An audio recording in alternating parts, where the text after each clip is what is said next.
Kecha tunda Real Madrid La Liganing 12-turida sensatsion natija qayd etdi. Sensatsion tarzda durang qayd etib, birinchi o'ringa tushib ketdi. La Liga turnir jadvalida birinchi o'ringa tushib ketdi. 31 ochko bilan Real Madrid birinchi o'ringa tushib ketdi. Ataga 1 ochkogina oldi kechagi o'yinda. Bu juda ham yomon. Yaxshi tomoni Real Madrid 4 yildan beri Rayo Vallecano mehmoni bo'lyapti. Safarda Rayo Vallecano mehmoni bo'lib g'alaba qozona olmayapti. Bundan xursand bo'lsak bo'ladi. Chunki jamoada intilish bor. 4 marotaba yuta olmadi.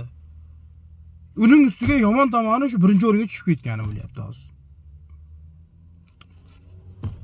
Sensatsiya bu. Bu sensatsiya. Bu rekord bu. Rekord 4 yildan beri yuta olmayapti Real Madrid. Rekord bu. Bu rekordni kimlar qayd eta olmaydi?